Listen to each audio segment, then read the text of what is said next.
Handang-handa na ang Pinoy mixed martial artist na si Carlo Buminaang sa kanyang main roster debut sa One Championship. Pangako ng Team Lakay standout sa kanyang mga kababayan at tagahanga. Magpapatuloy ang kanyang dominasyon sa pagtungtong sa mas malaking entablado. Yan ang ulat ni Rafael Bandayrel. Matagal nang inaabangan ng Pinoy fighter na si Carlo Buminaang ang pagkakataong lumaban sa flagship show ng One Championship. Sa darating na Agosto, sa wakas ay makukuha niya na rin ang pagkakataong ito. Kaya naman talagang nag-uumapaw ang kaligayahan ng tubong La Trinidad Benguet. Hindi nagpuma yung mga 5 years ng pag-training, preparation for the big stage.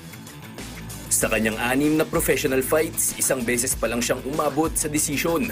Bukod pa riyan, kadalasan ay nagagawa niya ring tapusin ng laban sa loob ng unang 2 rounds. Sa paparating niyang laban kontra kay Asa Tenpao ng Estados Unidos, ito rin ang plano ng featherweight fighter mula sa Team Lakay. Sa akin kasi ang goal ko every time sana na nalalaban ako, gusto ko makikita yung performance ko na sa last fight. Malinis na 6 wins with no losses ang kartada ni Buminaang. Kung magwawagi sa kanyang main roster debut, lalapit siya ng isang hakbang patungo sa kanyang pangarap na maging isang world champion. Rafael Bandayrel para sa Pambansang TV sa Bagong Pilipinas.